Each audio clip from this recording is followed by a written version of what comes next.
Round of 32च्या matches खूप जोरदार चालू आहेत. आधीच्या भागामध्ये आपण राउंड ऑफ 32च्या 4 मॅचेस बद्दल बोललो होतो. आजच्या या भागामध्ये आपण अजून काही मॅचेस बद्दल सविस्तर बोलणार आहोत. नॉर्वे विरुद्ध आयव्हरी कोस्ट अशी एक चांगली मॅच बघायला मिळाली. नॉर्वेला वायकिंग्स तर आयव्हरी कोस्टला एलिफंट अशा टोपण नावाने बोलवले जाते.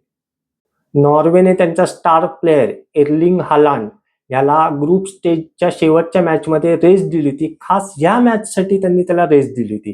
त्याच्यामुळे आजच्या मॅचमध्ये तो कसा परफॉर्म करतो हे बघणं खूप मजेदार ठरणार होतं. सोशल मीडियावर वायकिंग्स वर्सेस एलिफंट अशी मीम्स आणि रील्स जोरदार व्हायरल होत होती. सुरुवातीला आयव्हरी कोस्टने काही चांगल्या चाली रचल्या, पण नॉर्वेच्या डिफेन्सने आणि गोलकीपरने त्या सहजरित्या अडवल्या. त्यानंतर मॅचच्या 39व्या मिनिटाला नॉर्वेच्या मुसाने ड्रिबल करत पेनल्टी एरियामध्ये प्रवेश केला आणि एक जोरदार कर्लर मारत गोल केला. नॉर्वे 1-0 असं लीडवर गेलं. थोड्याच वेळात एर्लिंग हालांडचा शॉट आयव्हरी कोस्टच्या प्लेयरने खूप चांगल्यारित्या ब्लॉक केला, नाहीतर ऑलमोस्ट तो एक दुसरा गोल झाला असता. दुसऱ्या हाफच्या 66व्या मिनिटाला नॉर्वेच्या प्लेयरने एक जोरदार शॉट मारला. तो शॉट नेमका गोल लाईनवर उभा असणाऱ्या आयव्हरी कोस्टच्या प्लेयरला लागून रिबाउंड झाला आणि आयव्हरी कोस्टच्या दुसऱ्या प्लेयरच्या पोझिशनमध्ये गेला. 74व्या मिनिटाला आयव्हरी कोस्टच्या अमाद दियालोने उजवीकडनं मुसंडी मारत गोल एरियात प्रवेश केला आणि एक शॉट मारत इक्विलायझर केला. मॅच आता एक्स्ट्रा टाइमला जाईल असे वाटू लागले होते, पण तेवढ्यात 86व्या मिनिटाला एर्लिंग हालांडला गोल एरियात एक पास मिळाला आणि त्यावर त्याने एक गोल करत संघाला विजय मिळवून दिला. ॲडिशनल टाइममध्ये आयव्हरी कोस्टच्या अमाद दियालोने एक जोरदार फ्री किक मारली, जी नॉर्वेच्या गोलकीपरने उजवीकडे डाईव्ह मारून गोल स्कोर इक्विलाइज होऊ दिला नाही. आयव्हरी कोस्टच्या कोचने अमाद दियालोला उशिरा सबस्टिट्यूट केले. ही चूक त्यांना चांगलीच महागात पडली. नॉर्वे राउंड ऑफ 16 मध्ये गेली, त्यामध्ये या चुकीचाही थोडा वाटा होता. यापुढची राउंड ऑफ 32 मधली मॅच होती फ्रान्स विरुद्ध स्वीडन. फ्रान्सची या वर्ल्ड कपला खूप चांगली टीम आहे. एम्बाप्पे, डेम्बले, ओलिसे, बारकोला हे त्यांचे सर्व प्लेयर्स खूप चांगल्या फॉर्ममध्ये आहेत. 2018 आणि 2022 या साली सुद्धा त्यांची टीम चांगली होती. या वर्षी सुद्धा ते वर्ल्ड कप जिंकण्याचे चांगले दावेदार आहेत. फ्रान्सचा कोच दिदिये देशॉ यांनी टीम बिल्डिंगवर खूप मेहनत घेतली, हे प्रत्येक मॅच बघताना जाणवत होते. या मॅचमध्ये फ्रान्सने सुरुवातीपासूनच डॉमिनेटिंग गेम ठेवला. बारकोलाने हाफ पासून पेनल्टी एरियापर्यंत एक रन घेतला, पण त्याने मारलेला तो शॉट गोलपोस्टच्या वरनं गेला. थोड्याच वेळात एम्बाप्पेने एक गोल केला, पण ऑफसाईडमुळे तो गोल डिसअलाउड करण्यात आला. ओलिसेने एक सॉलिड ॲक्रोबॅटिक शॉट मारला, जो गोलपोस्टला लागून रिबाउंड झाला. तो रिबाउंड झालेला शॉट डेम्बलेकडे गेला. डेम्बलेनं परत एक जोरदार शॉट मारला, तो गोलपोस्टच्या अगदी जवळला गेला. असे फ्रान्सचे चान्सेस खूप थोड्या वेळात मिस होत होते. शेवटी 45व्या मिनिटाला एम्बाप्पेला एक चान्स मिळाला आणि त्याने गोल करत फ्रान्सला 1-0 असा लीड मिळवून दिला. दुसऱ्या हाफमध्ये सुद्धा फ्रान्सचे हे डॉमिनेशन असेच चालू राहिले. ओलिसेने बारकोलाला पेनल्टी एरियात एक पास दिला आणि बारकोलाने कुठलीही चूक न करता बॉल गोलमध्ये धाडला आणि 2-0 अशी आघाडी झाली. त्यानंतर ओलिसेचे 2 शॉट स्वीडनच्या गोलकीपरने खूप चांगल्यारीत्या अडवले. आज ओलिसेचे बरेच चान्सेस मिस झाले. आज बहुतेक त्याचा दिवस नव्हता. 74व्या मिनिटाला एम्बाप्पेने त्याचा मॅचमधील दुसरा गोल केला. या गोल नंतर एम्बाप्पेचे पण मेसी एवढेच 6 गोल झाले. फ्रान्सला आता 3-0 अशी भक्कम आघाडी मिळाली. 84व्या मिनिटाला एम्बाप्पेला सबस्टिट्यूट करण्यात आले. तो जेव्हा ग्राउंडच्या बाहेर जात होता, तेव्हा फ्रेंच कोचने त्याला 2 हात असे पुढे करून असं बो डाऊन करून त्याला मानवंदना दिली. फ्रान्सचे काही चान्सेस मिस झाले, नाहीतर फायनल स्कोर हा 6-0 असा असता. स्वीडनला 3-0 असं डॉमिनंटली हरवत फ्रान्स दिमाखात पुढच्या राऊंडमध्ये गेले. पुढची मॅच झाली को होस्ट मेक्सिको आणि इक्वेडोर यांच्यामध्ये. मेक्सिकोने ही मॅच 2-0 अशी जिंकली आणि राऊंड ऑफ 16 मध्ये प्रवेश केला. मॅच सुरू झाल्यावर मेक्सिकोच्या उजव्या विंगरने एक मस्त क्रॉस दिला, जो पेनल्टी एरियामध्ये उभ्या असलेल्या राहुल हिमेनेजने डाईव्ह मारत गोलाच्या दिशेने मारला, पण दुर्दैवाने तो गोलाच्या खूप जवळनं गेला. 22व्या मिनिटाला मेक्सिकोच्या हुलियान किनियोनेसने गोल करत संघाला आघाडी मिळवून दिली.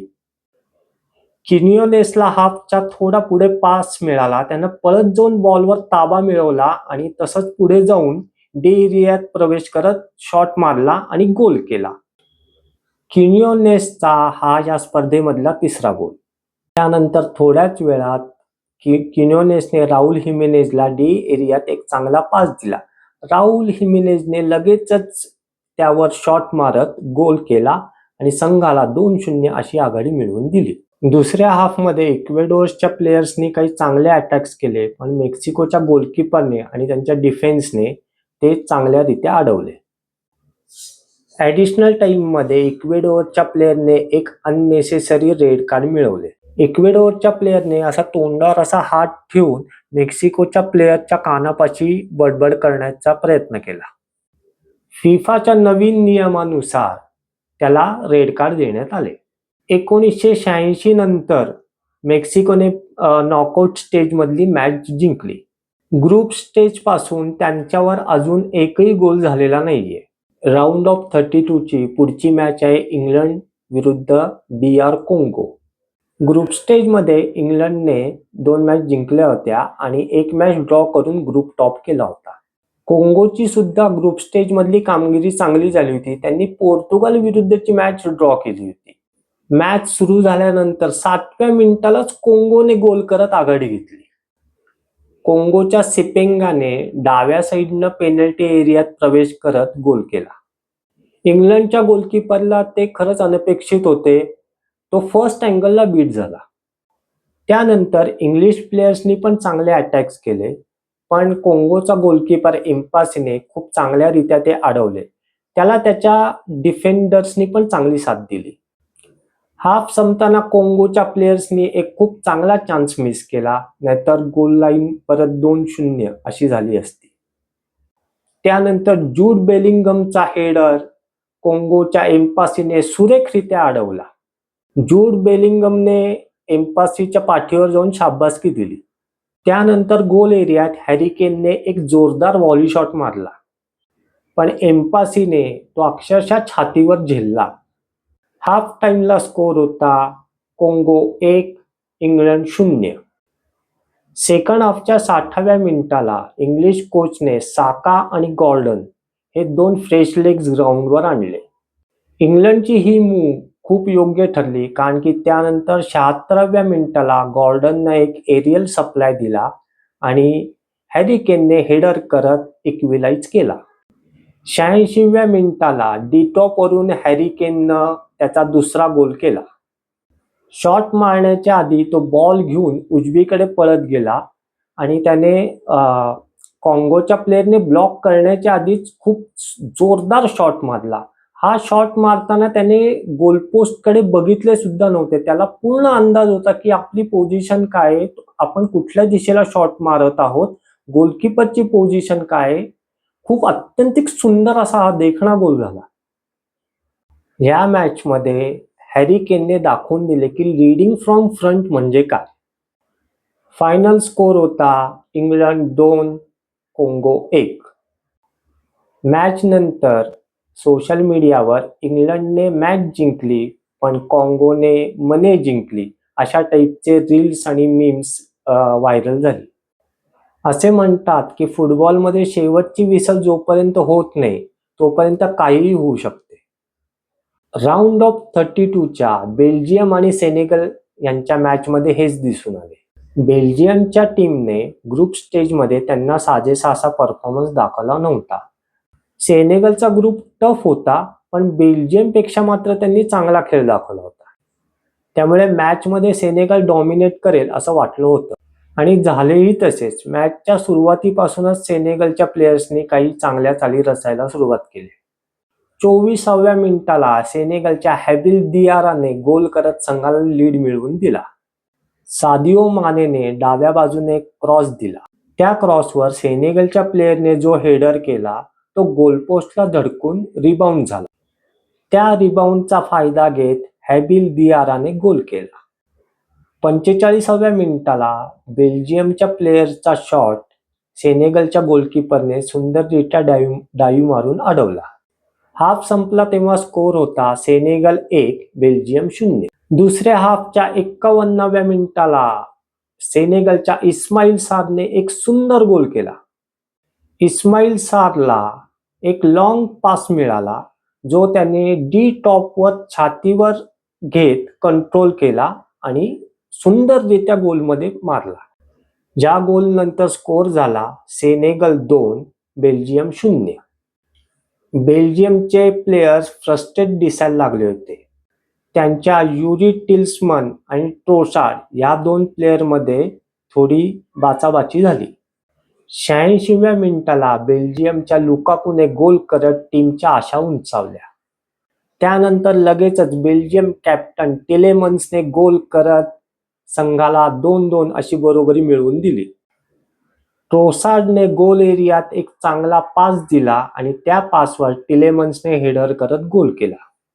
5 मिनिटांमध्ये 2 गोल, अक्षरशः अविश्वसनीय. थोड्या वेळापूर्वी भांडणारे ट्रोसार्ड आणि टिलेमन्स आता एकमेकांच्या गळ्यात गळे घालून सेलिब्रेट करत होते. मॅच एक्स्ट्रा टाइम मध्ये गेली. एक्स्ट्रा टाइम मध्ये विशेष असे अटॅक काही होत नव्हते. मॅच आता पेनल्टी शूटआउटला जाणार असे वाटू लागले. त्याच वेळेला सेनेगलच्या डिफेंडरने गोल एरियात टिलेमन्सला ऑब्स्ट्रक्ट केले. बेल्जियमच्या प्लेयरची पेनल्टीची डिमांड रेफरीने नाकारली, पण व्हिडिओ असिस्टंट रेफरीच्या सूचनेनुसार रेफरीनं व्हिडिओ बघितला आणि पेनल्टी दिली. टिलेमन्सने अचूक पेनल्टी मारून संघाला 3-2 असा विजय मिळवून दिला. हा गोल झाला तेव्हा मॅच वॉच मध्ये 122 मिनिटं आणि 44 सेकंद अशी वेळ दाखवत होती. सेनेगलच्या टीमने जर बेल्जियमची पास्ट हिस्ट्री बघितली असती तर त्यांनी शेवटच्या 5 मिनिटांमध्ये रिलॅक्स राहण्याची चूक केली नसती. ह्या आधी बेल्जियमने 2018 मध्ये 0-2 ने मागे असताना जपानला 3-2 असे हरवले होते. त्यावेळेला तर तिसरा गोल हा ॲडिशनल टाइम मध्ये झाला होता. तर आता उर्वरित राऊंड ऑफ 32च्या मॅचेस बद्दल पुढील भागात बोलूया. हा एपिसोड आपल्याला कसा वाटला हे कमेंट करून जरूर कळवा. लाईक करा, सबस्क्राईब करा आणि जास्तीत जास्त शेअर करा. धन्यवाद.